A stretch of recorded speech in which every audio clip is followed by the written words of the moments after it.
para así, para así poder proceder. Entonces, por favor, si empezamos ya, Jean-Paul, adelante. Adelante, es un gusto que nos acompañes para quienes hacemos Entorno 3 y estrategia, mente estratégica. Estamos gustosos de poder escucharte. Amigos, estamos desde varios lados que nos están escribiendo. Entonces, Jean-Paul, adelante. Listo, gracias. Un gusto compartir con ustedes. Voy a ver si es que comparto mi pantalla para que ustedes la puedan ver y un poco iniciar un poco la charla del día de hoy. Quisiera saber si están viendo un poco mi pantalla para ya poder arrancar. No sé si se ve. Sí se ve. Excelente. Entonces, bueno, la idea un poco es, yo también quería hacer un formato distinto en lo que charla se refiere y todo eso. Entonces, voy a poner muchas imágenes. Voy a hacer algunos comentarios de cosas que me parecen importantes a mí. Entonces, bueno, he puesto esta imagen de los egipcios porque yo creo que es un poco lo que nos está pasando a nivel mundial, ¿no? Realmente una gran cantidad de muertos por el tema del coronavirus. Creo que es una etapa realmente de inflexión en el futuro de la humanidad. Yo creo que la primera cosa por la que quisiera comenzar un poco es esta pintura, ¿no? De Bosch. Porque yo creo que a lo largo de los últimos años hemos pasado de la parte izquierda, que era un poco el paraíso, la naturaleza, los recursos, a una etapa que está intermedia en la pintura, donde ustedes ven, hay excesos, hay evidentemente placeres y algunas cosas, pero se ve que hay un desbordamiento de muchos comportamientos. Y eso hace que hemos llegado a la parte de la derecha, a la parte 3, a la parte oscura. Realmente actualmente estamos en una época muy oscura de la humanidad, donde por los excesos que hemos hecho, por todo lo que hemos generado como sociedad humana, estamos viviendo un poco hoy día las consecuencias de lo que podría llegar a pasar y nos está pasando ya en este preciso momento. Entonces, yo creo que esta pintura permite ejemplificar ese problema. ¿Qué vamos a conversar el día de hoy? Yo les planteo básicamente 5 aspectos. ¿Cómo llegamos a esta situación? ¿Por qué no lo vimos venir? Una transición hacia una nueva sociedad. ¿Cómo podemos visualizar estos eventos inesperados, estos cisnes negros? Y al final, básicamente, ¿qué deberíamos hacer como organizaciones, públicas o privadas o emprendedores en general? Yo creo que la primera cosa que tenemos que pensar un poquito es cómo llegamos acá. Y yo creo que aquí es importante un poco analizar lo que hemos vivido en los últimos años. Yo creo que el tema de Chile es un tema emblemático porque supone que era la economía más perfecta un poco de la región y vemos que estos implicados sistemas políticos que ya no sirven. Hay que repensar un poco la parte política. Y yo creo que si vamos también al libro de Harari, de Animales a Dioses, vemos de alguna manera que lo que nos está pasando ahora no es nuevo. Es decir, a lo largo de los 200.000 años de Homo sapiens, el ser humano a cada continente que ha llegado, lo que ha hecho es deforestar, de matar a sus otros compañeros, etcétera. Es decir, un poco lo que vimos en el año 2020 no es nuevo. Es algo que ha venido generándose a lo largo de los últimos 200.000 años. Tercero, ustedes ven aquí arriba donde está mi cursor, está la ausencia de los temas de pensamiento crítico. Yo creo que si hemos llegado también a esto es porque ha habido una ausencia de pensamiento crítico en las universidades, en los colegios. Y como se ve aquí muy bien, es un tema más de repetición, de actualización que otra cosa. Como yo trabajo mucho los temas de ficción, yo les recomiendo esa película que se llama Elysium, que si ustedes no han visto, lo que demuestra esta sociedad a 2 velocidades, ¿no? Por un lado, una sociedad muy rica, mucho dinero que vive fuera de la Tierra, y una sociedad devastada, en cambio, que vive en el planeta Tierra, que no tiene casi nada. Entonces, yo creo que de alguna manera es importante hacerse estos estudios de cómo estos eventos han originado básicamente lo que hoy estamos viendo. Lo otro un poco es el tema cultural. Si ustedes ven aquí en la parte izquierda, el otro gran problema que estamos viviendo es el tema cultural. La gente, ¿no es cierto?, no respeta el aislamiento, no respeta el no salir, o si no hay problemas, ¿no es cierto?, de seguridad, de saqueos en las partes, de violencia. Yo creo que de alguna manera el tema cultural también es un tema que está pendiente, que hay vacíos graves en los temas culturales de nuestra sociedad, no solamente ecuatoriana o latinoamericana, sino a nivel mundial. Creo que es un tema todavía por hacer en el tema del ser humano. Y aquí, por ejemplo, hablando de temas de ficción, hay otro libro que recomiendo, Philip Dick, donde muestra un poco lo que podríamos vivir a futuro y estamos viviendo actualmente, que es, tal vez lo más natural sea lo más caro. Hoy vemos realmente que lo que tiene valor para nosotros no es, digamos, el último reloj, sino la comida. Estamos dispuestos a pagar cualquier precio con tal de podernos alimentar, y que la comida llegue a nuestras casas. Entonces, es un tema que se discute mucho en este libro de Philip. El otro es la tecnología invasiva. Vemos realmente que estamos haciendo un mal uso de la tecnología como tal. Y yo creo que hemos pasado, como dice Leonard, de una tecnología que era mágica a otra que es maniática y a otra que es completamente tóxica. Y finalmente, si vemos aquí arriba está el problema de la extinción. Yo creo que los más felices en esta crisis realmente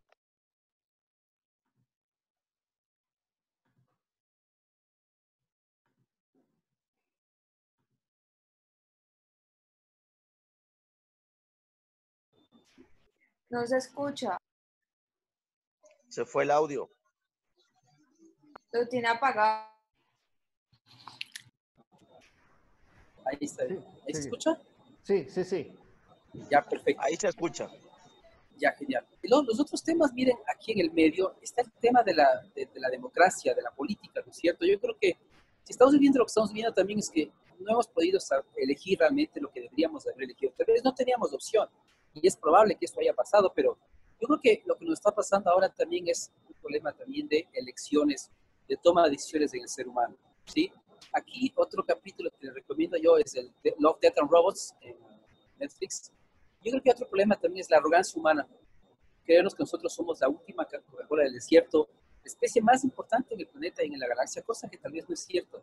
Acuérdense que estamos viviendo ya la sexta extinción a nivel mundial, han habido 5 otras ya. La quinta fue la de los dinosaurios hace 65 millones de años, y no hay razón para pensar que tal vez no pase esto con los seres humanos.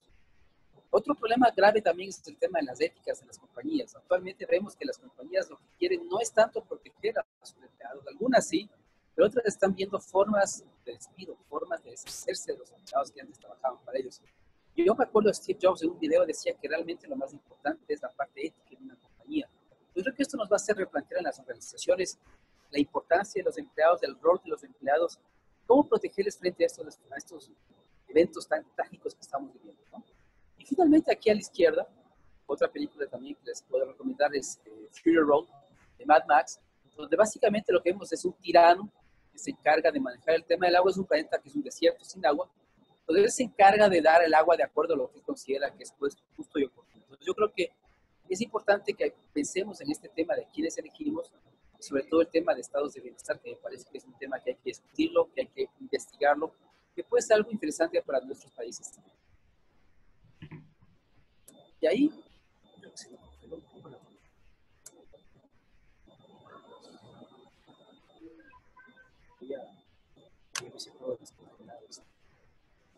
Ya.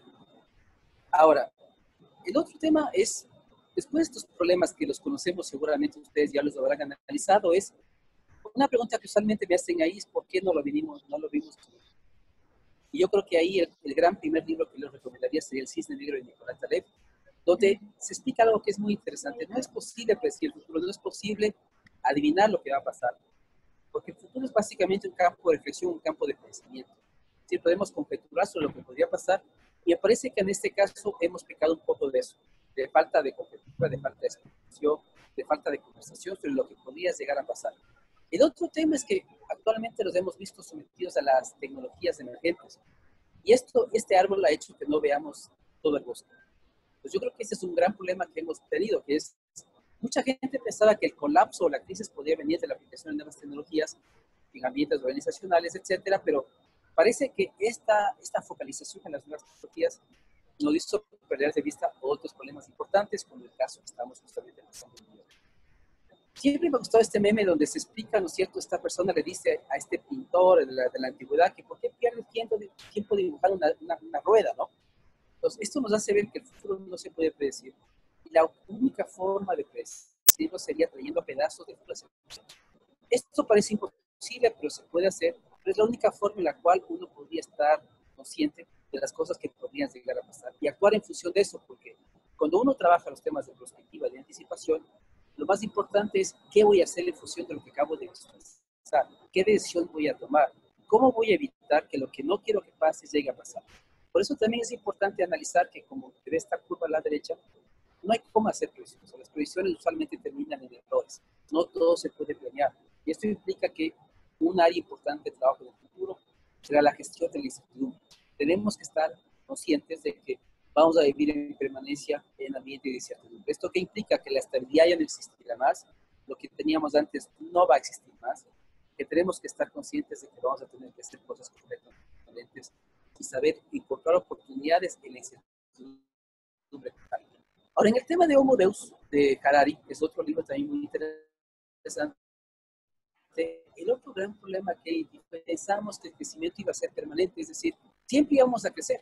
Yo recuerdo una vez con un amigo que tiene un restaurante aquí en la ciudad de Quito, en Ecuador, él me decía, mira, lo que me interesa a mí, mis planes son abrir acá, voy a abrir este mercado acá, lo cual estaba bien y a mí me parecía correcto, pero él tenía ese pecado y fue el pecado de mucha gente. Es decir, pensamos que el crecimiento iba a ser permanente, que íbamos a seguir vendiendo, que íbamos a seguir creciendo. Y nunca nos detuvimos a pensar un segundo en qué pasaría si el negocio se paraba. Por cualquier razón, porque no podíamos ser adivinos y saber que iba a haber una pandemia. Pero la pregunta aquí en cualquier tipo de negocio es, bueno, mi negocio va bien, estoy vendiendo, estoy creciendo, etcétera, pero ¿qué pasa si en algún momento esto se para? ¿Qué tendría que hacer? ¿Qué podría hacer? ¿Cómo voy a reaccionar? Y yo creo que este mito del crecimiento permanente ha sido el gran error de la humanidad. Es decir, no pensar que algo puede tener una ruptura, generar un cambio repentino, pensar que esto va a crecer para siempre. Lo otro es un artista y autor de ciencia ficción, que es francés, Derrida, tiene estas pinturas que hizo en el año 1900, el año 2000. Y mire que esto es un día en la ópera en el año 2000. Y eso lo imaginaba así en 1900. Pero vemos que la vestimenta que se imaginaba es la vestimenta de 1900. Es decir, los paradigmas y creencias actuales no nos permiten ver lo que podría ser el futuro. Estamos atrapados en estas ideas y creencias que tenemos. Y eso también es importante. Hay otro libro también que sacó un francés este año, que es de Tourneur. Y un poco él está ligado al tema de Cassandra. Es decir, hay mucha gente que dijo que iba a haber crisis, que iban a haber problemas, que en algún momento algo iba a pasar. Pero ellos sufren del mito de...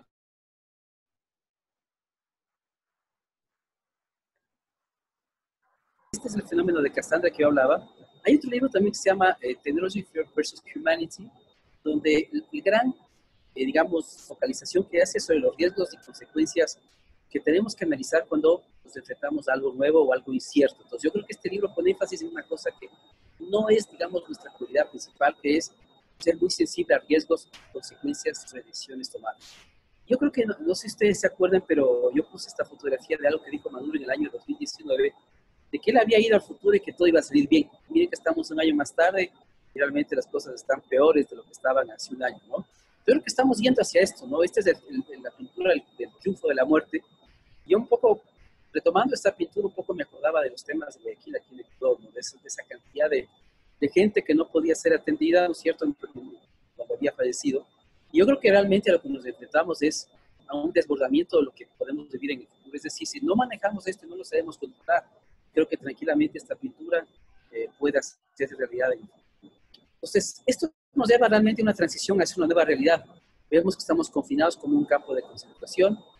En Mad Max también hay una parte que me encanta de esta película donde hay gente que habla. Sí. Jean-Paul, ¿me escuchas? La Sí. presentación, si nos puedes compartir, porfa. Ya. Tu pantalla. Perdón, pensé Okay. que estaba... Ya, tranquilo, tranquilo.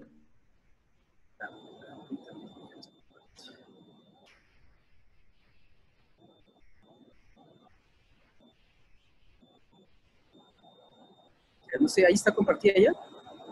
Sí, ahí está compartida la ya. presentación. Ya. Ok, entonces esta es la pintura que yo hablaba, creo que ustedes no la vieron, pero cuando yo vi esta pintura hace poco, cuando estaba presentando esta presentación, dije, esto es lo que podemos llegar a vivir si realmente no tomamos las decisiones del caso.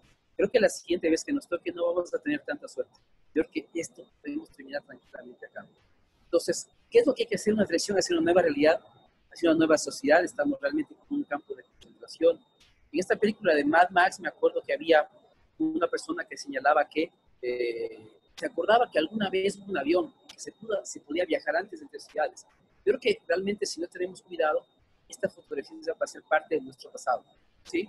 Vemos los temas de la violencia también en la sociedad, en la película, ¿no es cierto?, de Anarchy, en la purga, donde realmente al más viejito de la casa le van a matar. Tienen 18 horas para matar personas sin que nadie les persiga. Entonces, veíamos que también estamos sometidos a niveles de alta violencia en algunas partes, así como en Bogotá, en una cárcel, tuvieron como 23 personas, 28 personas. Yo creo que son elementos que hay que considerar porque pueden llegar a ser realidad. Entonces, lo peor que nos puede pasar es, como dice aquí abajo este grupo de Slipknot, de All Hope is Gone. Toda la esperanza se ha ido, no tenemos esperanza. Yo creo que estamos realmente en un punto de inflexión muy fuerte de que nos quedemos sin esperanzas y eso es algo muy grave, ¿no? Entonces, ¿qué va a pasar con todo lo que está aquí? Por ejemplo, yo me acuerdo de ir al mercado de la Merced, ¿no es cierto? Que a uno vayan y le piropeen las señoras para ver a quién uno le compraba. Todo esto se va a perder, esto ya no va a ser posible en el futuro. ¿Cómo vamos a convertir este tipo de negocios? Yo, por ejemplo, aquí estoy dando una charla desde Argentina a México, Tamaulipas, y realmente me parece que mi trabajo también se va a completamente transformar porque yo no voy a poder estar físicamente en muchas partes y voy a tener que replantear por completo mi negocio, ¿no es cierto? Aquí está el carnaval de Barranquilla, donde yo vivía hace poco. Entonces, tal vez sea el último que ellos tengan durante mucho tiempo. Entonces, ¿cómo replantear estos temas que antes eran la normalidad, la casualidad, digamos, de todos los días, que va a volver, vamos a tener que replantear? Por ejemplo, aquí está en México el Café Tacuba, el famoso Café Tacuba.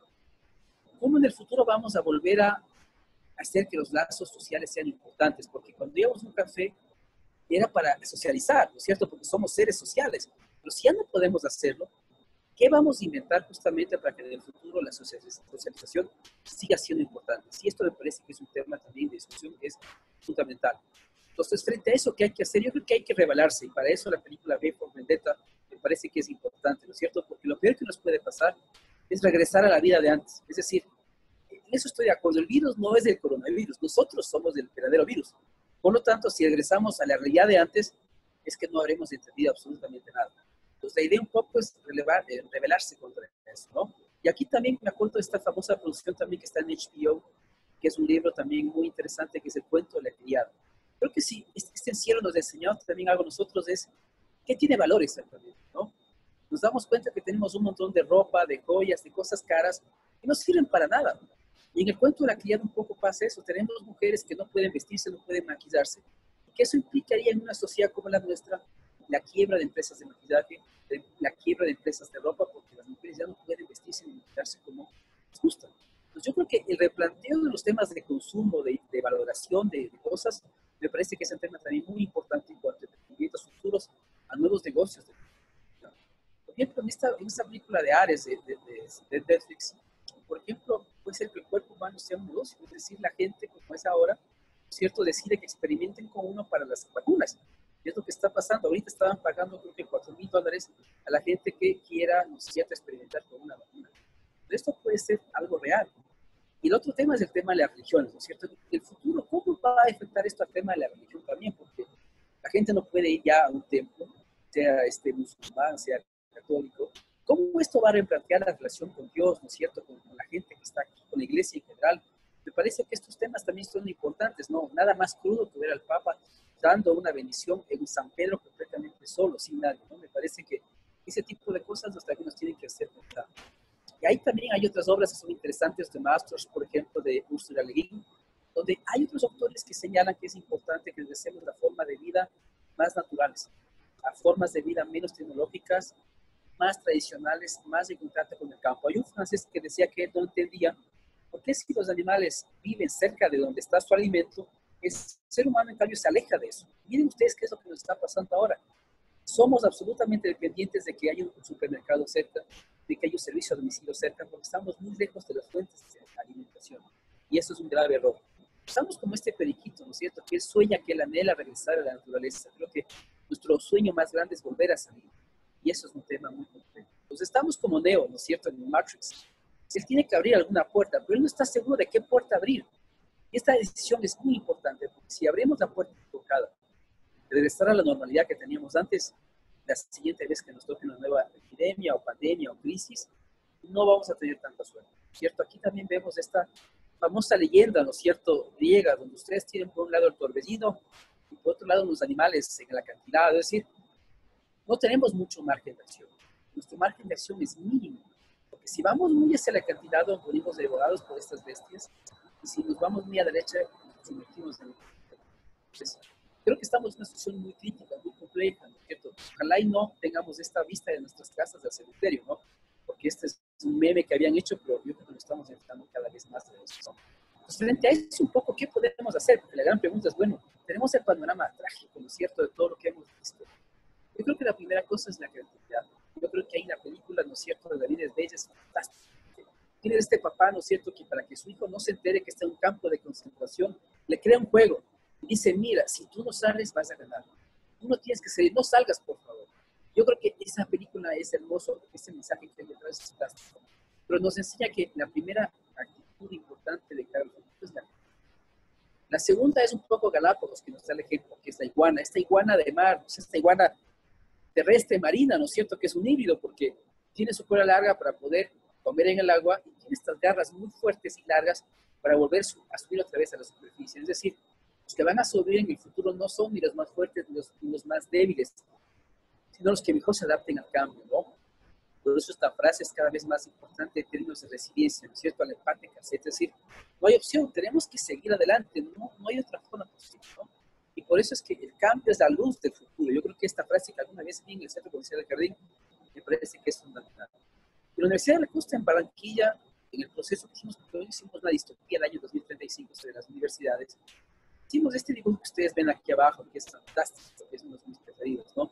Actualmente estamos en la parte derecha, es decir, hemos perdido el norte.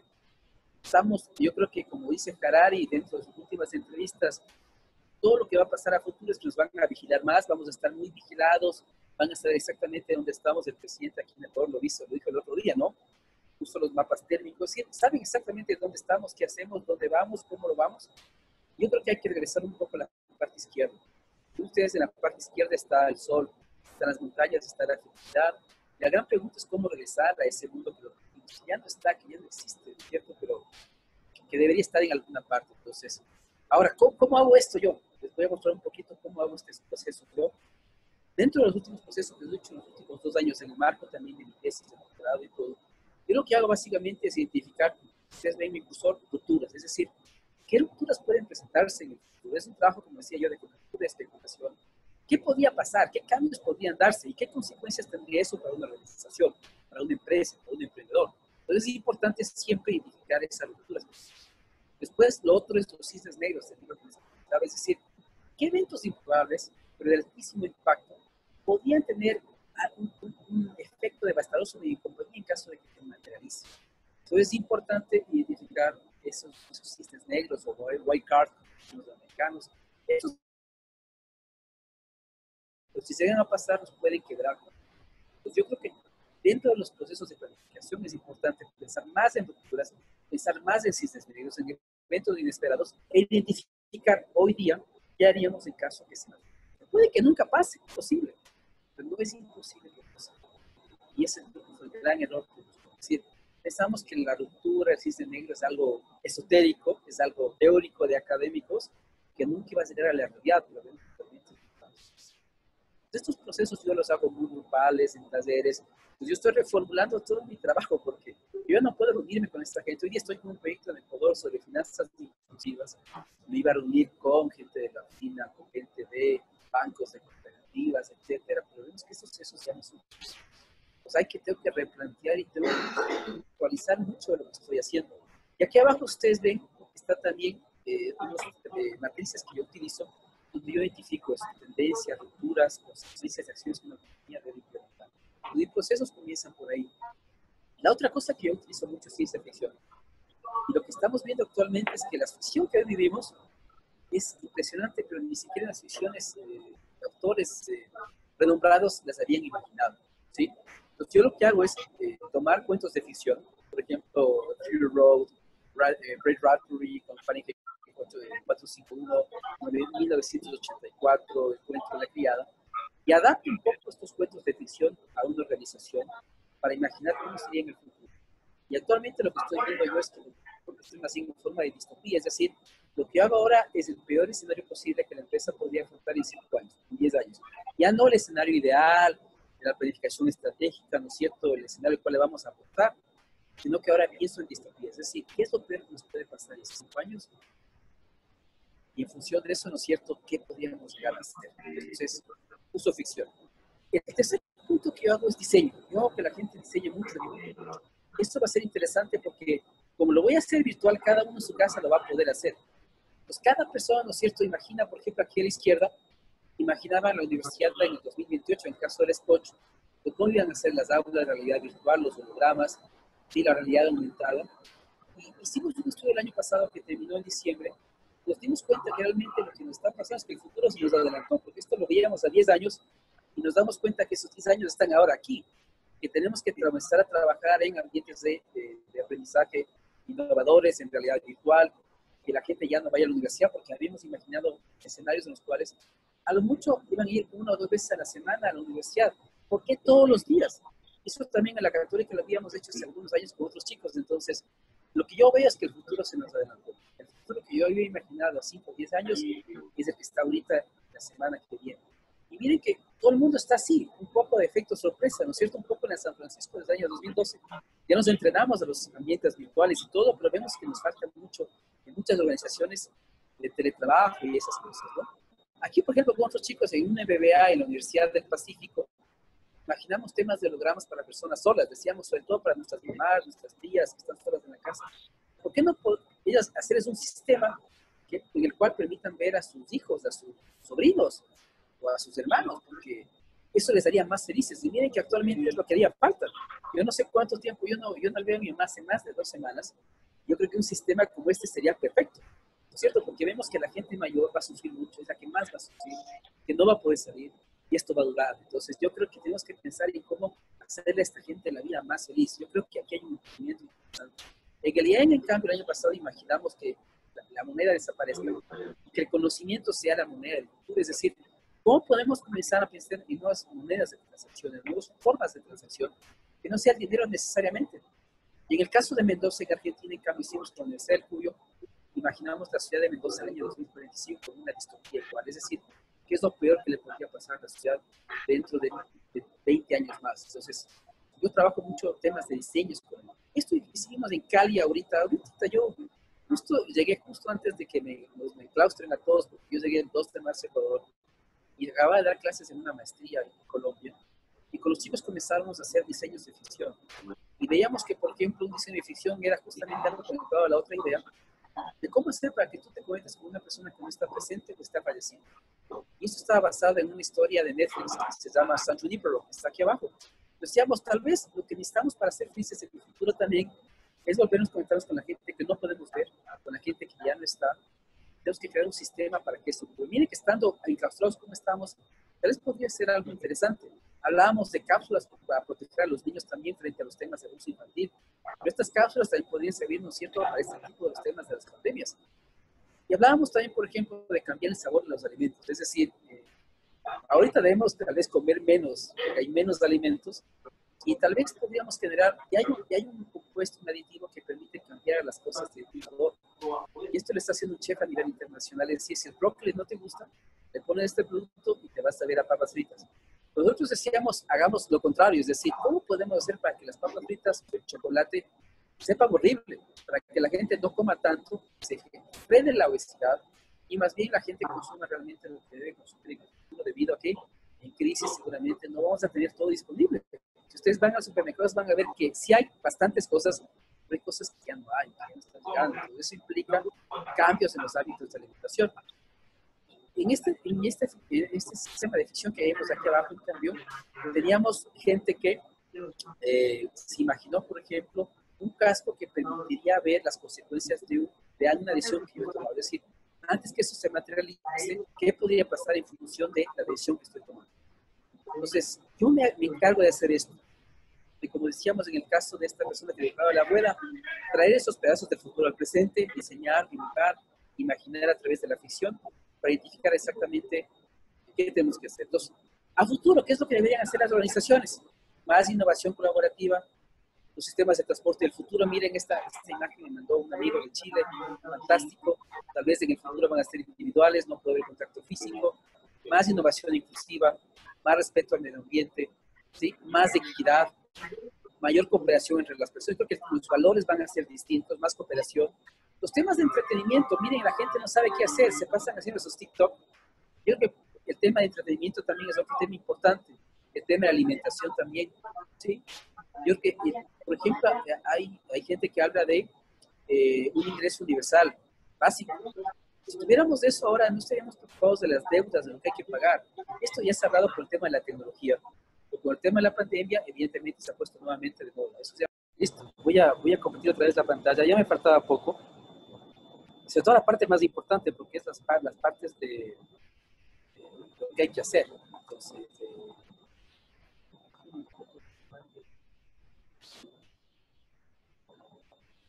ahí ustedes ven en pantalla, ahí se ve. Sí, sí se ve la ¿Sí? pantalla ahí, Jean-Paul. Sí, sí se ve la Ya, pantalla. genial. Okay. Entonces, estaba en la última parte que es un poco qué deberían hacer las organizaciones. Yo creo que para mí lo más importante es el reenfoque de la innovación. Y una primera área es la innovación colaborativa. Me parece que tenemos que profundizar en estos temas, ¿no? Sistemas como BlaBla en Europa, como Airbnb, etcétera, me parece que deben ser prioridad en el futuro, deben fortalecerse. Entonces, primer campo, la innovación colaborativa.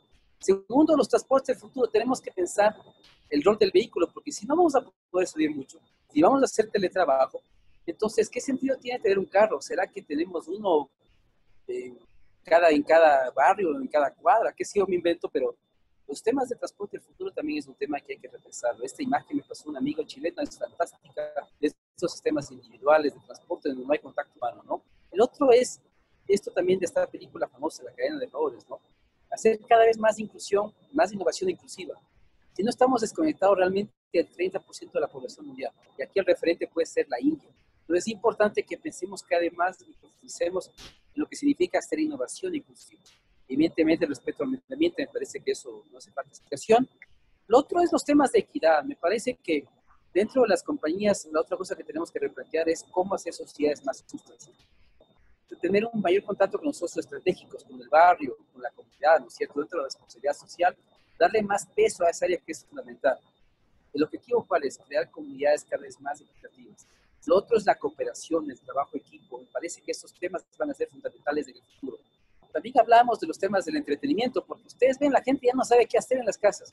La gente no le gusta leer. Habrá gente que seguramente ha adoptado un poco el hábito de lectura, pero no es la norma. Están haciendo sus videos en estas plataformas extrañas, pero realmente podemos hacer emprendimientos en temas de entretenimiento. Porque cada vez más la gente va a estar en la casa. Eso implica hacer más cosas, ¿sí? Lo otro, evidentemente, es la alimentación. ¿Sí? Esto es una famosa cultura de comida. En 1900 ya se imaginaba que la comida iba a llegar a las casas a través de las tuberías. Miren que si eso pasaría ahora, no habría el problema, ni los miedos, ni el pánico de ir al mercado, ¿no es cierto?, ir al supermercado, porque la comida llegaría directamente a las casas. Entonces, vemos que hay que replantear también el tema de la alimentación. El otro tema que yo hablaba es que algunos expertos a nivel mundial hablaban del tema del comunismo de grupo, es decir, como se venía el tema de la automatización, no mucha gente iba a poder trabajar. Eso implicaba que los humanos de qué íbamos a vivir. Por lo tanto, hay mucha gente que planteó un ingreso mínimo universal que pudimos ganar los seres humanos en caso de no volver a trabajar. Miren, con este tema de la pandemia hubiera sido el éxito, porque como no podemos trabajar, podríamos haber recibido un ingreso, ¿sí? Ahora, evidentemente, la pregunta es, ¿quién va a financiar esto? En el caso de la robotización era fácil, porque las compañías que robotizaban se cobraba un impuesto por no contratar humanos. En este caso es más difícil todavía, ¿no? El otro tema, evidentemente, como aquí está en el Berlín, en el muro de Berlín, esta pareja que se abraza, los temas de la solidaridad también muy importantes. Y en el tema de escuelas y colegios, universidades, todo el tema de innovación. Me parece que las clases normales, las magistrales, yo creo que gracias a Dios con lo que está pasando ahora, el profesor magistral va a desaparecer. Y el otro tema craso que lo vimos en la San Francisco también cuando iniciamos la versión en línea hace ya en el 2012, es que el profesor que no sabe de nuevas tecnologías no puede dar clases. Entonces, yo recuerdo muy bien que una vez la universidad me pidió que dé una materia que yo no sabía, pero que querían que dé porque yo sabía muy bien la tecnología. Es decir, mira, la materia está armada, ya está empaquetada, está todo listo. Tú como sabes usar los sistemas, quiero que la des. Entonces, en el futuro, el profesor que no estará conectado, que no sabe manejar las tecnologías, así tenga mucho conocimiento, no podrá trabajar a fondo. Eso también es una cosa que hay que repensar, hay que replantear. Lo otro es lo que decía yo de las religiones, ¿no? Miren este meme fantástico que parecía imposible, pero es lo que va a pasar tal vez en el futuro. ¿Cómo nos vamos a contar? Vamos a recibir la comunión. De todos estos temas que la iglesia tiene que replantearse para poder llegar a sus fieles. Y eso es los católicos, los musulmanes, los judíos, todos tienen que replantearse la forma de la relación entre ellos y los creyentes, ¿no? Y miren, lo que hablábamos de la robotización. Yo creo que Muchas empresas actualmente están en un dilema, es decir, a futuro tendrán que decidir, y esto es algo muy triste, pero necesario, es decir, en el futuro, ¿qué voy a hacer? ¿Voy a mantener el personal humano, que sé que si hay una crisis no va a poder trabajar, o voy a automatizar todo y en caso de crisis no voy a tener ningún problema y voy a seguir funcionando sin ningún inconveniente? Pero eso que implica la deshumanización de la sociedad, ¿sí? Porque los seres humanos no vamos a poder trabajar. ¿Y de qué vamos a vivir? Dirá Harari y su libro Homo Deus. Entonces yo creo que, lastimosamente, como él señala, estos temas que eran distópicos y que eran de alertas, me parece que ahora se ha vuelto una necesidad. Seguramente en el futuro va a haber compañías que van a tratar de automatizar más, de digitalizar más, y de usar cada vez menos personal humano que tiene que estar conectado. Y eso es algo muy triste en todo caso, ¿no? Pues lo que decíamos, no podemos volver a la normalidad, eso no puede existir. Y en el caso de las multas, miren que yo creo que de alguna manera esto sí debe ayudarnos a la inteligencia artificial en la robotización, es decir, los seres humanos no debemos de estar en ciertas áreas. Y por el tema de la pandemia creo que esto se va a volver a discutir, es decir, en qué áreas los seres humanos no deben intervenir. Y esto debe ser administrado completamente por inteligencia artificial, por robotización y por máquinas. Yo creo que esa es otra gran pregunta de futuro, ¿sí? El otro tema importante es la demografía, es decir, somos demasiados. Yo creo que de aquí a futuro, a los 2050, si todavía seguimos vivos, vamos a ser 9.000 millones. Entonces, miren que cada vez va a ser más complicado que podamos vivir todos, que nos podamos alimentar todos, que nos podamos transportar todos. Sí, entonces yo creo que de alguna manera los libros como el de Dan Brown nos hacen pensar en que el otro gran reto de la humanidad es la disminución de la demografía, es decir, tenemos que disminuir las tasas de demografía. ¿Sí? En Europa es algo latente ya, es algo ya muy, muy visual, pero en Latinoamérica, en África, por ejemplo, el continente que más va a crecer en el futuro es África. Y va a ser terrible, porque si hoy día las migraciones son como son, si en el futuro las poblaciones siguen creciendo, la crisis, la migración va a ser una pandemia con la que hoy vivimos. Es decir, las grandes crisis del futuro son también debido a la migración y a los temas ecológicos. El otro gran tema es la innovación social, la innovación abierta, en este caso la transformación de las cárceles en ambientes de aprendizaje. Esto lo tomé de un libro de innovación social y me pareció fantástico. Es decir, en el futuro replantear todo el tema del sistema carcelario. No podemos seguir los sistemas actuales. En lo que refiere a la impresión 3D, por ejemplo, los temas de comida. ¿Cómo podemos hacer en el futuro para imprimir? Eso también nos libera del supermercado, del Rappi, del Globo, etcétera. ¿Cómo hacer para que la comida la fabriquemos nosotros mismos? Ese es otro tema también muy importante. Como decía, las universidades seguramente se van a ver muy competidas por empresas privadas, cursos en línea, no están preparadas. Y seguramente en el futuro vamos a ver que las universidades van a sufrir mucho, porque los emprendedores o la gente que se va a meter con compañías de alto contenido digital, de alta velocidad, de alta calidad, seguramente va a competir fuerte con las universidades que no van a poder seguir el ritmo. Seguramente ahora, como las empresas prefieren las certificaciones y no los títulos, pues la gente va a decir, pero ¿para qué voy a ir a la universidad? Más bien me meto a hacer una certificación, porque eso sí me permite acceder a un puesto de trabajo, que es lo que mi empleador me está pidiendo. La otra gran pregunta es las ciudades del futuro. El world building, es decir, ¿cómo vamos a hacer estas ciudades en el futuro? Yo creo que la película Minority Report, basada en el libro de Philip Dick, también del mismo nombre, también plantea cuestionamientos a cómo debemos construir las ciudades del futuro. Ese es otro gran tema. El tema evidente de la utopía que tenemos que manejar, las rupturas deseadas que hay que crear. Yo creo que de alguna manera lo que tenemos ahora que fabricar cada vez más son rupturas deseadas, pensar en utopías, pero siempre considerando que en el ambiente va a estar de forma latente un cisne negro, rupturas no deseadas, cambios inesperados. Y como digo, que es importante incorporar en la planificación. Es decir, cuando uno tiene un negocio, una empresa o cualquier tipo de organización o un país, lo uno tiene que dedicar un equipo o una persona que decir, a ver, si por alguna razón hoy paramos, ¿eso cómo nos vamos a dar? ¿Cómo nos puede ir? ¿Qué vamos a hacer? Puede ser que en el futuro no se vuelva a repetir eso. Es posible. Pero por lo menos hoy día tendremos claro que la siguiente vez que antes de que vamos a poder dar lo que se nos ocurre. Yo creo que este tipo de reflexión sobre distopías, cisnes negros, culturas no deseadas, cambios inesperados, me parece que es fundamental. Y finalmente quisiera cerrar con esta oración que me parece que es importante, que está en el libro de Dan Brown, del origen, ¿no? Dice, ojalá nuestra tecnología nunca deje atrás nuestra filosofía, ojalá nuestro poder nunca supere nuestra preocupación, que el motor del cambio no sea el miedo, sino el amor. Y simplemente despedirme con esto que Marc Gigé identificó y también Portnoy lo identificaron, es decir, los grandes objetivos de la humanidad ya fueron trazados hace más de 5 siglos, en la época del Renacimiento. Y yo creo que hay que volver a eso, hay que volver un poco a mirar a esa época, porque ahí ¿cuáles eran los ámbitos, digamos, de la felicidad humana? ¿Sí? Era el mejoramiento de la condición humana, el mejoramiento de la relación entre los hombres, el mejoramiento de la vida en la ciudad ideal, el mejoramiento de la relación con la naturaleza. Me parece que eso es lo que hay que volver a recuperar, es que realmente queremos seguir sobreviviendo y existiendo. No es seguro porque no hemos salido de esto y puede que haya más crisis en el futuro. Y seguramente la normalidad que hoy tenemos va a ser la normalidad en el futuro. Pero, como yo decía, regresar a lo de antes es lo que no debemos. No podemos permitir que la forma en que vivíamos antes, eso, que si eso sigue pasando por el futuro, la siguiente vez no vamos a tener tantas cosas. Y eso es lo más grave. Si llega a pasar, no importaría, como digo, porque estamos en la sexta extinción y no hay razón por la cual el ser humano no debe extinguirse. Estamos haciendo todo para que eso ocurra. Esperemos que pase después de muchos millones de años, pero al ritmo que vamos no es imposible que pase dentro de un año. Y eso yo creo que es algo que tomar en cuenta, es ser consciente de lo que estamos haciendo. Gracias, yo creo que hasta ahí yo por tiempo, yo creo que no quieres tener nada más, entonces te doy la palabra, más bien Marlon a ti. Chévere, chéverísimo, Jean-Paul, muchas gracias por la exposición. Creo que ha sido muy, muy importante estos planteamientos que has puesto tú sobre la mesa. Y bueno, pues en este momento vamos a abrir un espacio de preguntas y respuestas. Por favor, colóquenlas ustedes allí en el chat para que Jean-Paul las pueda ir procesando conforme vayan apareciendo. Entonces, bueno, pues allí hay algunas inquietudes, Jean-Paul, que están puestos. Dice,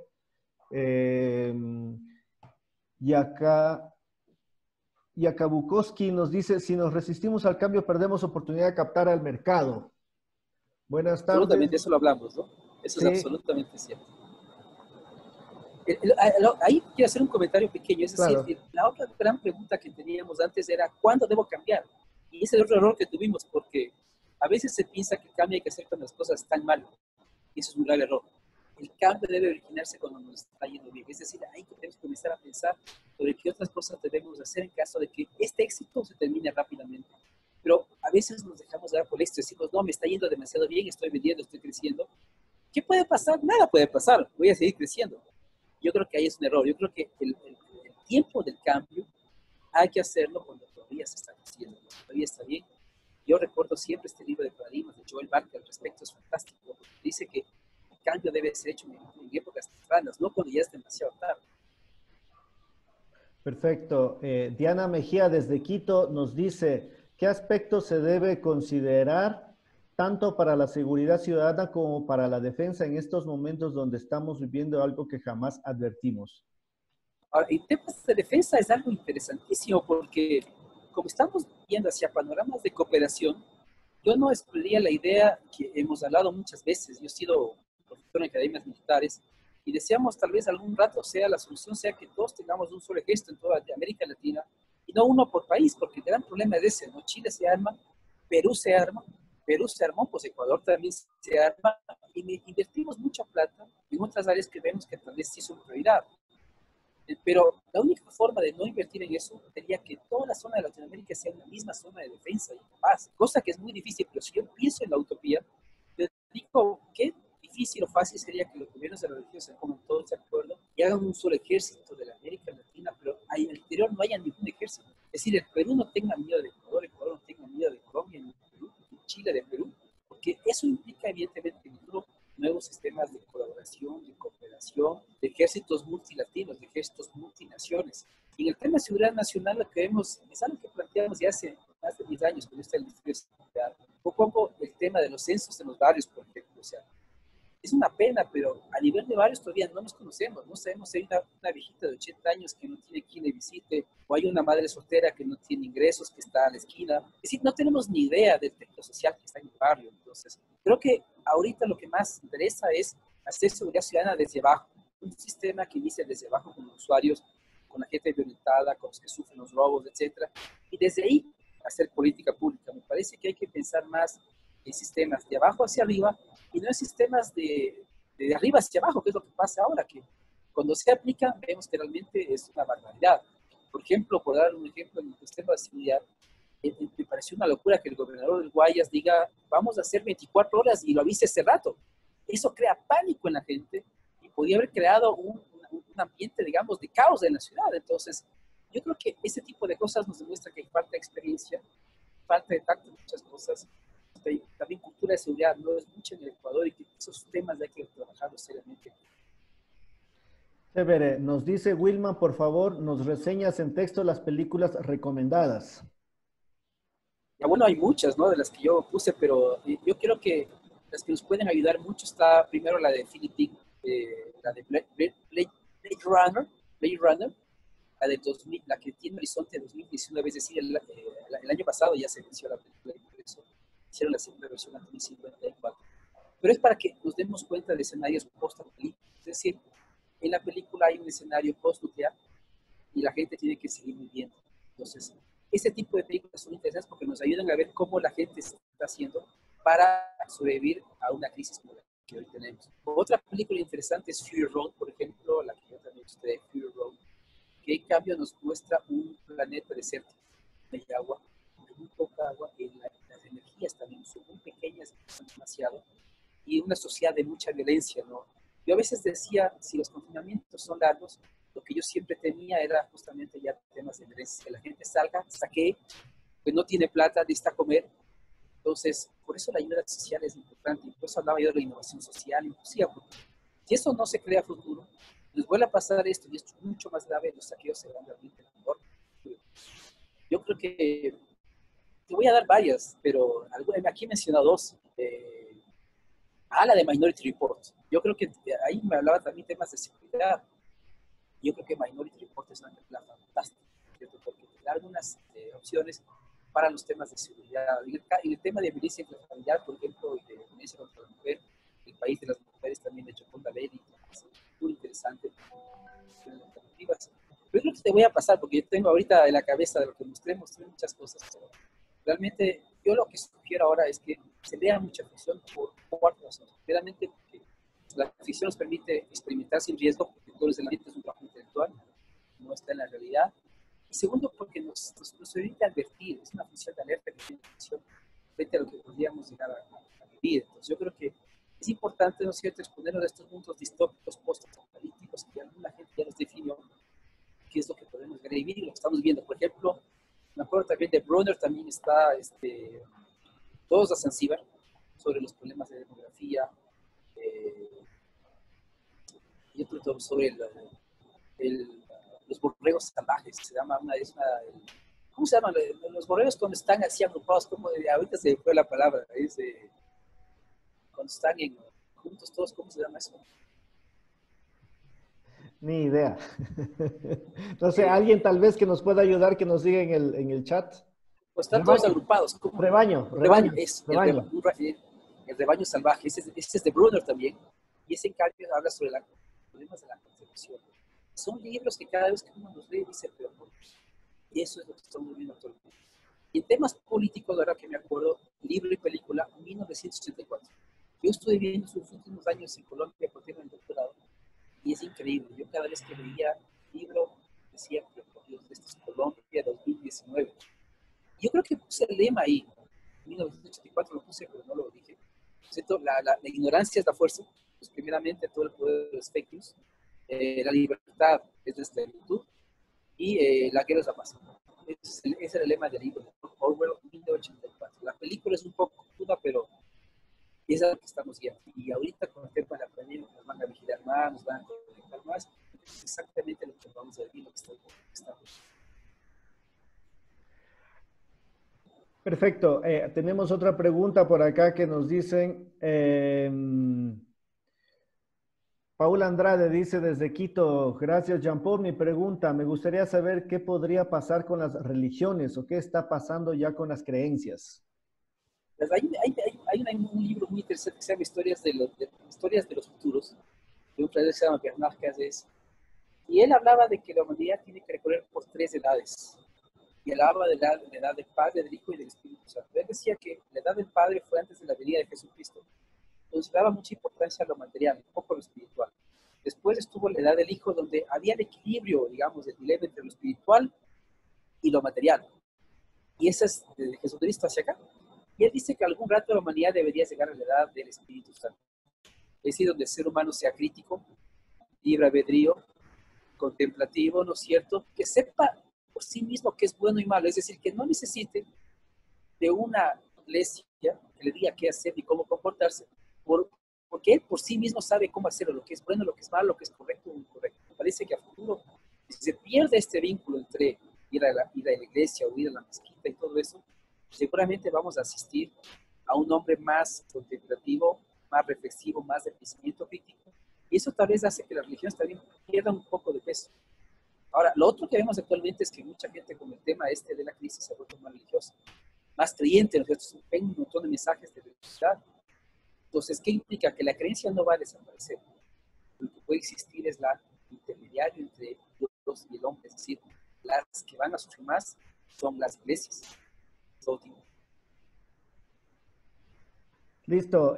Nos dice Fernando, un resumen de la metodología para imaginar los cisnes negros que se puede enfrentar en una organización.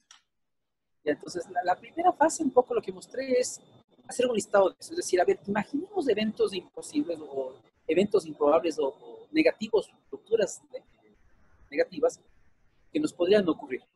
Entonces, hacemos un listado y para eso reunimos a la gente. Y como yo decía, lo ideal es reunir a todos en una sala, pero en la oficina, pero si esto ya no lo podemos hacer, trabajemos en Zoom y entre todos hagamos una lista de estos factores negativos, rupturas, cisnes, que podrían algún rato ocurrir. Y frente a eso definamos cómo nos van a impactar. Entonces, una por una que diría consecuencias. Nos afectaría así, así, así, asado, cocinado, etc. Y al final las acciones. ¿Qué haríamos en caso que eso? ¿Qué haríamos?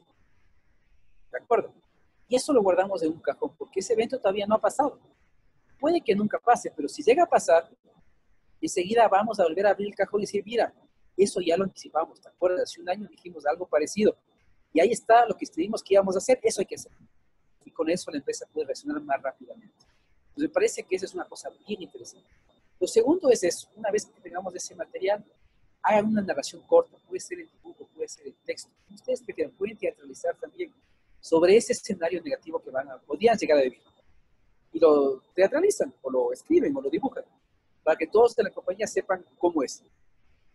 Y en función de eso, dibujen servicios y productos que podrían ustedes implementar para paliar un poco ese problema. Miren que ahorita las compañías tuvieron que reinventarse de la nada, las que no hacían servicio a domicilio, o volarlo de globo, donde rápido, lo que sea, o ellos mismos hacerlo. Los restaurantes tienen que reinventar sus platos porque tiene que ser ya a domicilio, entonces ya no importa que sea súper decorado, ultra fino, súper estético. Entonces, eso es lo que te hace hacer este esquema, te hace que puedas repensar sobre cómo deberías replantear tu negocio en caso que ese evento ocurra. Puede que nunca pase, como digo, pero si llega a pasar, ya la solución ya la tienes ahí. Y si llega a pasar, la implementas rápidamente, ¿no? El tema de los empleados, o sea, tantos temas que las compañías ahora tienen que variar, que realmente me parece que tienen un gran trabajo por delante. Inclusive, a nivel de los políticos, yo digo que la única cosa buena es que yo he visto políticos trabajar como nunca los había visto trabajar en el Ecuador. Porque ahora sí estos tipos trabajan 7 días de temprano en la mañana a medianoche. Pero te das cuenta que de alguna manera esas lógicas tampoco pueden existir. Que los robots, la inteligencia artificial tienen que soportar varias tareas humanas justamente para que no haya gente que se contamine por estar ahí trabajando. Si esa gente no trabaja, todo se paga. Entonces, esa es la cuarta ya es evidentemente conectar eso al plan. Es decir, todo este tema de las matrices, del escenario, los diseños, en la cuarta etapa un poco ya decir eso cómo lo traducimos en un plan de acción concreto. Es decir, porque estos procesos permiten diversificar portafolio de productos, diversificar servicios, ir a nuevos mercados, hacer nuevas cosas, que antes seguramente no pensábamos que las íbamos a hacer, pero ese es lo que hacer cosas que antes no pensábamos que podíamos hacer ni queríamos hacer, pero nos toca hacerlas, que las podemos tal vez hacer mejor de lo que hacíamos las que ahora hacemos. Porque por ahí va la cosa. Chévere. Bueno, tenemos algunas preguntas y en 10 minutos se cierra esta conexión. Así que bueno, pues no sé si tenemos un tiempito más luego, Jean-Paul, para responder. Hay algunas interrogantes todavía ahí que vienen, pero bueno, te las comento. Jorge Revelo dice, ¿cuál sería el rol del Estado hasta el fin de esta pandemia, en especial En el tema económico, con los pequeños empresarios, dígase pequeños restaurantes, zapateros, vendedores ambulantes, en sí los grupos más vulnerables que representa la mayoría de empleos en el país. Ah, es que es lo que decía antes, ¿no? Me parece que lo que tenemos que trabajar a futuro es la innovación social e inclusiva, para que justamente a futuro esta gente que es la más afectada tenga una salida. Que esa salida no venga solo del Estado, sino también del sector privado. Porque acordemos que el sector privado tiene todo el tema de responsabilidad social y empresarial. Yo creo que ellos tienen que trabajar más en estos temas de innovación social e innovación inclusiva, justamente para que cuando haya este tipo de crisis, ellos ya sepan cómo atender a estas poblaciones y dónde están. Es decir, me invento, en un barrio X, por ejemplo, Pronaca, por dar un ejemplo, ¿cierto? Si ellos ya saben más o menos las poblaciones un poco de riesgo en su zona, de quiénes son los que menos ingresos tienen, ya saben cómo actuarían en caso de desastre cuando algo ocurra, ya implementarían en el plan. Y esta gente que está en esa zona sabría que no tendría ningún problema, porque hay un tema de solidaridad, de cooperación que se va a implementar y de innovación social o inclusiva. Entonces yo creo que aquí la pregunta también es para los privados, es decir, como privado yo, ¿cómo me responsabilizo de mi área de interés? De mi barrio, de mi zona donde yo produzco, donde yo vendo, justamente para atender estos casos, porque si no, lo que vemos ahora es que estamos un poco en la urgencia, ¿no? Pues un amigo de Colombia me decía eso, me escribió, me dijo, mira, hay tal persona de la tercera edad en Guayaquil, en tales calles, ¿cómo le ayudamos? No tiene a nadie. Entonces, para evitar estos problemas es que tiene que haber un tejido social importante a través de acciones de innovación social e inclusiva para que esta gente que se ve más afectada, si esto llega a pasar, esté protegida. Evidentemente el Estado tiene un rol importante y por eso es que a mí me gusta mucho en Finlandia, en Dinamarca, los estados de bienestar, que no son estados socialistas, porque son estados híbridos, es decir, donde el libre mercado es fundamental, pero el rol del Estado es primordial. Ahí la salud no cuesta, la educación no cuesta, es de primera calidad, los impuestos son altos, pero uno sabe que lo que está pagando se retribuye en salud y en educación gratuita. Yo lo viví en Francia cuando viví ahí, o sea, es fantástico. Es fantástico que la salud sea tan buena y no te cueste un dólar, un euro, y eso sea absolutamente gratuito, es una cosa maravillosa. Yo también viví en Colombia y pasé toda la amarga experiencia de las EPS, la privatización de la salud, me parece de las más trágicas que puede haber. Yo creo que esta crisis tiene que hacer que en Colombia, por ejemplo, todo el tema de ley 100 de las EPS, privatizar la salud en esta crisis es lo peor que puede haber. Solamente los que tienen plata saldrán adelante, los que no tienen plata no. Es fácil decir. Belén nos dice, el cambio mental es lo más complejo. Vemos que la educación es uno de los sistemas más lucrativos. ¿Cuánto cuesta un año universitario? Por ejemplo, frente a una tecnología. Ahora vemos que el tiempo es dinero. La educación debería ser siempre prioridad en todo momento, pero una educación adecuada. De lo contrario, pasaremos muchas pandemias y seguiremos sin saber cómo sobrellevarlas. Es lo que decía del libro 1984, la ignorancia es la fuerza. ¿Por qué a los políticos no les gustan los pueblos educados? Porque son pueblos que son libres pensadores, tienen pensamiento crítico. Entonces, por eso es que la educación siempre ha quedado ahí, es de buena calidad. Evidentemente no convive una sociedad que piense, que razone, que tenga razonamiento. Entonces, yo creo que es el gran cambio que hay que hacer. Pero como digo, el otro cambio es qué tipo de educación estamos dando y cómo nuestros profesores se están formando. Que yo lo que veo y siempre critico es el tema de la memoria, de los exámenes. O sea, a esos chicos les enseñamos a memorizar, a aprender cosas, pero no a pensar, no a reflexionar, no a ser críticos, a hacer más debates, ¿no es cierto? A hacer más trabajos de proyectos colaborativos. Me parece que ese es el gran cambio que hay que hacer. O sea, debería estar prohibido este tema de tomar una prueba, tomar un examen, de que llego a la clase con diapositivas y los chicos siempre escriben exactamente lo que digo. Parece que eso fue una lógica que en su tiempo funcionó. Pero hablamos de la época de la revolución industrial, cuando se necesitaba gente que vaya a las fábricas y obedezca y sea operativa, ¿no es cierto? Que no hacía falta que piense. Pero actualmente eso ya se terminó. Lastimosamente, las empresas han cambiado, pero las universidades siguen siendo hasta el siglo XIX. Yo creo que hay que trabajar en todo eso, es decir, nuevas formas de aprendizaje, gamificación, temas únicos, ¿no es cierto? Más de pensamiento crítico, teatralizaciones, proyectos colaborativos, muchas cosas. Yo creo que ya está publicando la Spoch, un proyecto que hicimos el año pasado, sería bueno que lo consigan, lo hicimos con la UTPL, y ahí hay 20, 30 recomendaciones que el otro día decíamos, pero por Dios, esto que decíamos para el 2030 hay que hacerlo ahora y tenemos que hacerlo rápido. Yo espero que el SCOCH, la UTPL lo hagan, lo implementen rápidamente, porque es absolutamente necesario. El otro tema también decíamos, ¿por qué ir a la universidad? ¿Por qué 5 veces a la semana? 1 o 2 veces, ¿por qué no trabajar en otros ambientes? Digamos que actualmente eso es lo que va a pasar. Entonces yo creo que hay que replantear completamente. Pero el gran reto que nos vamos a pegar es que a los políticos, a la gente que está en el poder, no le interesa a la gente educada, no la gente que necesita. Y eso es una cosa que hay que hacer. Que si no, regresamos al libro de 1984 de George Orwell. Fausto Duque nos dice, el enfoque empresarial de mejorar la rentabilidad, incrementar ventas y disminuir costos, no pienso que vaya a variar. Creo que esta crisis, se me fue la pantalla. Creo que esta crisis lo que va a hacer es obligar a las empresas a revisar sus manuales de procedimientos buscando añadir un nuevo atributo a sus productos. Y la carrera sería, ¿cómo garantizo como una empresa que los productos o servicios que proveo tengan una garantía de asepsia, haciendo que el nuevo atributo de los productos sea crear barreras de protección para esta o futuras crisis de salud? ¿Qué piensas al respecto? Jean Paul nos dice. Yo lo que dije es que lo más triste que va a pasar es, primero lo que dice Fausto, mi saludo de paso, es que no vamos a cambiar. O sea, siendo serios, ponernos la mano en el corazón, sabiendo cómo somos, es que no vamos a cambiar. Pero lo que sí las empresas se están preguntando, ya quiero encontrar una deuda también que me contó un amigo de un banco aquí en Ecuador. Ellos comenzaron a hacer los temas de digitalización de las compañías y se dieron cuenta que había que despedir como a 5.000 empleados del banco, que ya no los necesitaban. Y el dueño del banco paró eso y dijo, un ratito, ustedes ya acaban de despedir como a mí, yo quiero saber qué están haciendo con mi gente, y dijo, un ratito paramos de ahí. Y esas son las decisiones que en el futuro los empresarios van a tener. Es decir, sabiendo que en el futuro pueden haber nuevas crisis y el personal no va a poder venir a trabajar, pero yo debo seguir produciendo, ¿por qué no automatizo todo?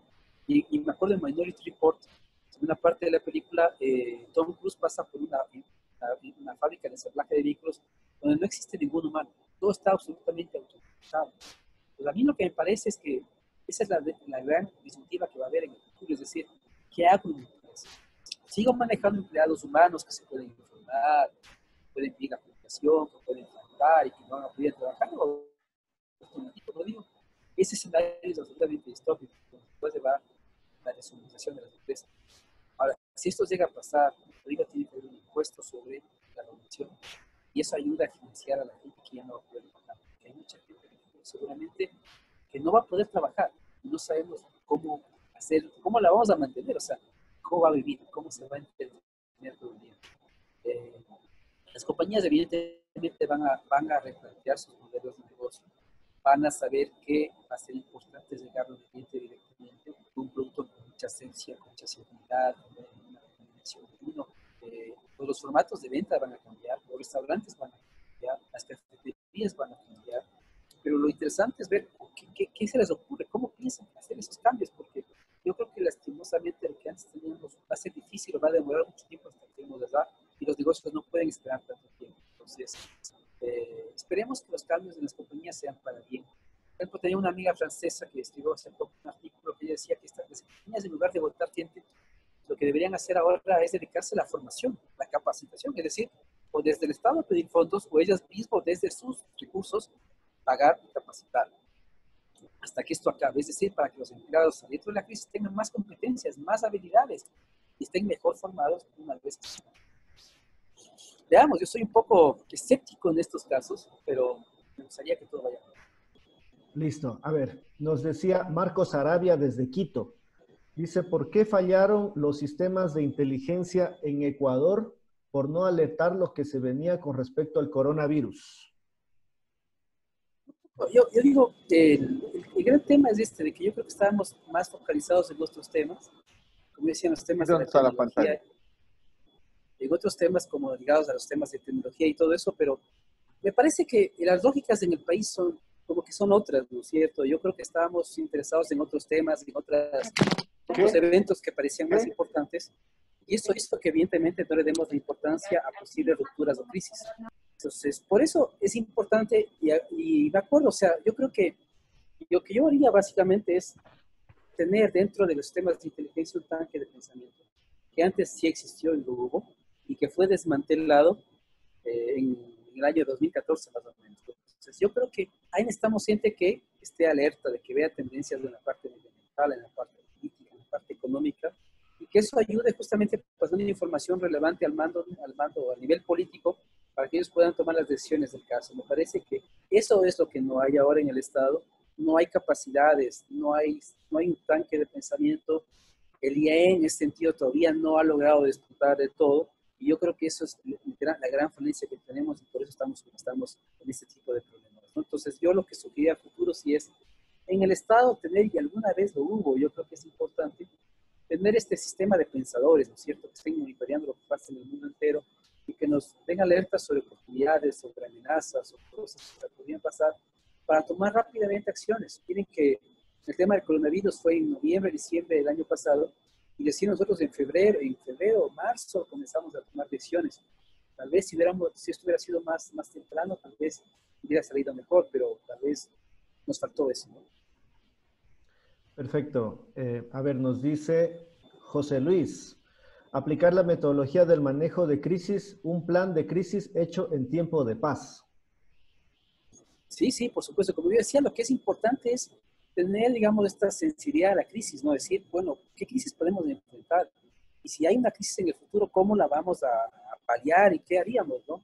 Me parece que lastimosamente, como yo decía, el ser humano usualmente lo que es esconder lo que no le gusta y le molesta. Todos estos escenarios, como son molestosos, son fastidiosos porque son de riesgo, los ocultamos y pensamos solamente en la parte buena de la película. Pero ahí vemos que eso es un suicidio, porque a futuro las sorpresas se pueden multiplicar. Entonces yo creo que eso es fundamental. Maffer dice saludos, el servicio de salud también en este proceso debe replantearse. ¿Cuál sería ese cambio en una sociedad inequitativa como las nuestras en América Latina? O sea, lo que tenemos que llegar realmente es una potenciación del servicio público, ¿no? Porque, o sea, yo que he vivido en sistemas públicos y privados, yo puedo decir que estar en privado es una tragedia absoluta, porque únicamente mientras más cotizas, más servicio tienes. Y yo que he visto ejemplos y he vivido en sistemas públicos que funcionan, me parece a mí que yo creo que todo el peso hay que darle al sistema nuestro que funcione.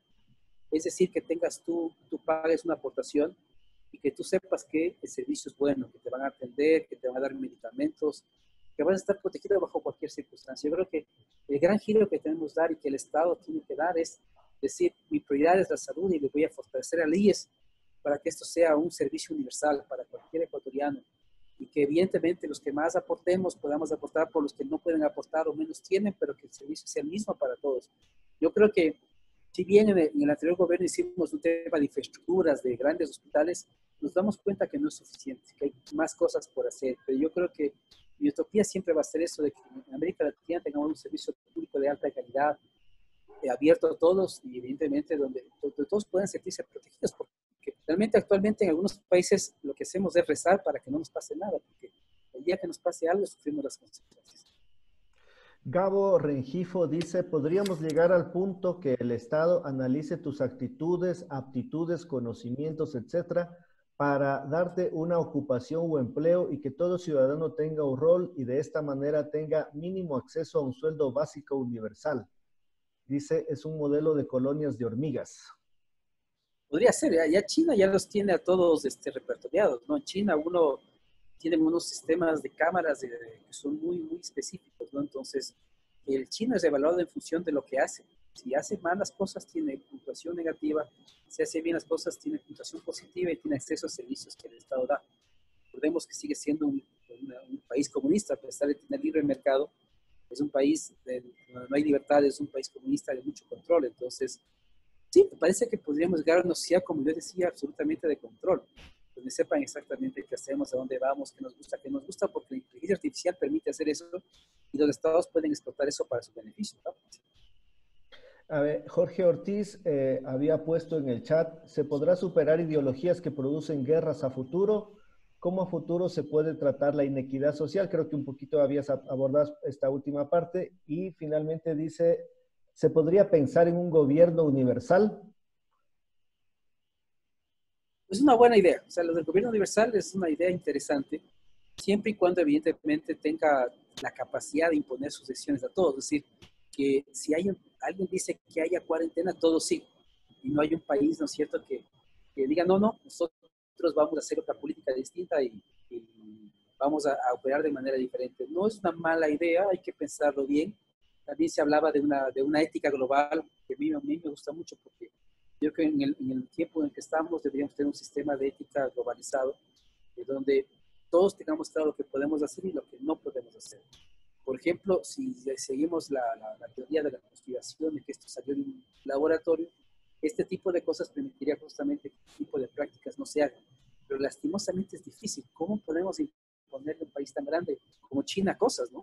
Ellos hacen sus políticas, hacen lo que quieren y después el mundo sufre las consecuencias de lo que ellos hacen. Entonces, me parece que sí está en la utopía, pero hay que pensarlo mejor y parece difícil. Francisco Duarte dice, en la actualidad un emprendedor, hablo de mi caso en particular, ya nos enfrentamos a dos escenarios muy desfavorables. Factores externos que nos han golpeado, el paro en el mes de octubre y ahora esta pandemia. Del primero nos pudimos reponer, pero de este nos va a costar mucho más y no podemos, o todos no podremos hacerlo quizás. Mi negocio es un resto bar en una plaza comercial turística donde nuestros potenciales clientes son turistas de diferentes partes del país y del mundo. ¿Cuál sería su consejo para quienes estamos inmersos en esta situación y dependemos mucho del turismo? Dice Francisco Duarte. Como yo mencionaba un poco el tema de la reinvención, o sea, lo que toca es volver a replantearse el modelo de negocio, ¿no? Decir, bueno, ¿y ahora cómo puedo seguir haciendo lo mismo, pero sabiendo que mis clientes no van a ir a mi local? Porque realmente los que más van a sufrir ahora son los negocios turísticos, ¿no? La gente que viaja, que se traslada a ciertas partes, son los que más van a tener problemas. Entonces, creo que cuando uno tiene un negocio como este que depende mucho del turismo, de que la gente vaya, porque ahí si la gente no va, no gano. Yo decía un poco lo que hay que hacer es ir donde el cliente. O sea, me va a tocar a mí ir donde el cliente, ¿no es cierto? Para yo llegar donde él y ofrecerle lo que yo estoy tratando de comercializar. Entonces, lo que ahí se pierde un poco es la experiencia. Y yo hasta ahora no se me ha ocurrido cómo hacer, pero yo creo que el gran reto que tenemos es cómo poder volver a recrear esa experiencia de compra, sabiendo que ahora nos toca ir donde el cliente y ya no, el cliente ya no va a venir acá con nosotros. O cómo puedo yo hacer que él sienta este ambiente que yo tenía, pero de otra manera, no sé si mediante realidad virtual u otros sistemas, pero la cosa es la recreación de lo que yo tenía con mis clientes, pero por otras vías. Y eso es lo que hay que comenzar a investigar, a ver cómo se puede hacer. Pero hay que estar conscientes que el negocio que uno tenía ya no va a ser el mismo de antes y va a costar mucho recuperarlo. Y hasta eso yo tengo que ver de qué otra manera puedo ofrecer mi propuesta de valor. Rodrigo Herrera pregunta, dice, si a futuro las empresas tomarían conciencia con la producción de los productos alimenticios sin tantos químicos y sean más naturales y menos dañinos a nuestras generaciones. Yo creo que eso es esencial, o sea, volver a lo natural es fundamental, ¿no? En Europa lo vemos, los productos más caros son los productos bio, los productos que no tienen pesticidas ni contaminantes. Y la otra cosa que yo decía, yo creo que es ahora de acercarse más al campo. Nos hemos ido de más la ciudad, los edificios, ¿no es cierto?, las ciudades grandes, y hemos dejado de lado, ¿no es cierto?, la agricultura, el campo, la naturaleza. Me parece que otro cambio interesante es el tema de regresar un poco hacia la... Maffer dice, Jean-Paul, hablaba sobre también la innovación en la diversión y lamentablemente el hábito lector es deficiente en nuestro país. ¿Qué recomendarías para que las actuales y futuras generaciones desarrollen este hábito en este momento tan crucial y de confinamiento general? Yo diría que a mí me está gustando mucho el tema de retos que están haciendo ahora. ¿Y por qué no la gente hace retos pero con libros, en lugar de hacer retos de, qué sé yo, de bailar, de sacarse la ropa o lo que sea? ¿Por qué no hacemos retos leyendo libros? Es decir, ¿por qué no le ponemos a los amigos, a los hijos, etcétera, un reto de si lees un libro tienes tal beneficio, tal ventaja? Una empresa diría, mira, de comida, mira, si tú me demuestras que leíste este libro o lo que sea, yo te doy un descuento. No sé, me estoy inventando, diciendo cualquier cosa, pero creo que tenemos que pensar en estímulos e incentivos. El ser humano solamente cambia cuando, o por codicia, es decir, cuando sabe que va a ganar algo, o por miedo, cuando sabe que va a perder algo y hasta puede morir. Entonces yo creo que la única forma en que la gente puede ver es a través de la estimulación. ¿Qué le vamos a dar a la gente si es que lee? Porque es difícil, ¿no es cierto? Si tú de niño no tuviste el hábito, ya de grande es muy complicado. O sea, yo me he topado con mucha gente que a veces yo quiero que lea o le recomiendo libros, pero yo sé que es tarea imposible porque nunca lo va a hacer. Y es porque jamás ha tenido ese hábito. Pero yo creo que si nos movemos, ¿no es cierto? Y por eso hablo de la economía colaborativa, hablo de la innovación social, porque yo creo que a través de esas vías, yo creo que la gente sí podría comenzar a leer más. Yo espero que esta pandemia por lo menos nos arroje ciudadanos más cultos, con mayores lecturas, con mejor ortografía de paso. Pues yo creo que eso sería lo positivo de este confinamiento. Listo. Mónica Pareja dice, creo que abrazar el cambio e implementar estrategias eficientes como las que sugieres, querido Jean-Paul, es necesario volcarnos al interior para elevar nuestro nivel de conciencia. Si nos mantenemos en el mismo nivel de vibración cuando las circunstancias exteriores lo permitan, volveremos a actuar igualmente. Todos se preguntan, ¿cuándo volvemos a la normalidad? ¿Cuándo podemos volver a la seguridad de lo conocido? Tememos la incertidumbre. Yo creo que lo que hay que aprender ahí es a vivir con la incertidumbre. O sea, la norma va a ser la incertidumbre. No vamos a poder hablar de normalidad, por lo menos en mucho tiempo. Y yo creo que tenemos que aprender a vivir con incertidumbre, es decir, con esa posibilidad de que nos vuelvan a confinar, de que volvamos a tener que estar encerrados durante un tiempo. Porque bueno, ahora creo que hemos tenido un poco de suerte en los confinamientos, pero tranquilamente esos confinamientos pueden ser de meses o años. Entonces, yo creo que sí, que hay que elevar, hay que regresar hacia uno mismo, al interior, hay que ya darse la idea de que esto no va a ser como era antes, y que uno tiene que comenzar a ser recursivo, a la resiliencia, a saber cómo va a salir adelante, porque aquí lo más importante, como yo decía, es la capacidad de adaptación. Los que van a subir son los que mejor se adapten a lo que está por llegar. Natalia Otaneda desde Loja dice, la vida como la conocemos no va a ser la misma luego de esta experiencia mundial. Está claro que detrás de todo esto hay grandes intereses de pocos e inclusive están los intereses de nuestros políticos. Sin embargo, y a pesar de esto, nos toca a nosotros adaptarnos a las nuevas condiciones, luchar en contra de esos intereses egoístas y si es un trabajo monumental, más no es imposible. Claro, o sea, como decíamos, los temas de la colaboración, la cooperación, la solidaridad y dejar de lado la codicia, el egoísmo, yo creo que son valores de importancia en el futuro y que hay que hacer trabajar. Nos han sugerido también acá que por favor, si puedes pasarnos la lista de las películas que sugieres o los libros que tú recomiendas que se lean a propósito de lo que has comentado. Sí, yo te paso eso con más tiempito, te paso los libros de las películas, no hay problema. Perfecto. Bueno, pues no hay más preguntas en este momento ya. Creo que ha sido una muy buena experiencia para todos. Para todas quienes se han conectado desde diferentes partes, muchas gracias. Personas que se han conectado desde fuera del Ecuador. Ha sido muy bueno, Jean-Paul, esta experiencia. Agradecerte a ti, esta posibilidad de poder ayudar a abrir los ojos en tiempos de incertidumbre para muchas personas que tienen sus negocios, sus empresas, que tienen empleados y que se les vuelve cuesta arriba los compromisos que han adquirido anteriormente y que en este momento están con mucha frustración. Ha sido muy reconfortante quizás esta intervención tuya, esta charla. Listo, gracias a ustedes. Espero haber sido de útil para todos ustedes.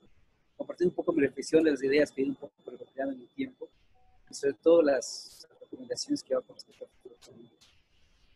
Que por favor nos dicen que compartas tus coordenadas de contacto. ¿Cómo te pueden ubicar, Jean-Paul? Espera, te voy a volver a compartir la pantalla.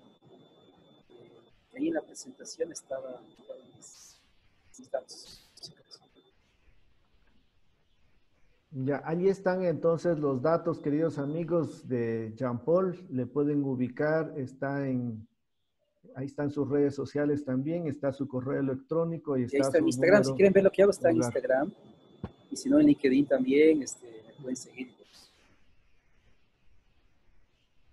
Chéverísimo, chéverísimo. Muchas gracias, queridos amigos. Estén atentos a través de el grupo WhatsApp donde les hemos compartido este material. Será por donde avisaremos de próximos eventos que estaremos desarrollándonos. Nuevamente agradecerte, Jean-Paul, por tu predisposición, por tu tiempo y será hasta una próxima oportunidad. Listo, excelente. Saludos para todos y nos vemos muy pronto. Esperemos que sí. Suerte a todos. Muchas Excelente gracias. tarde. Hasta pronto.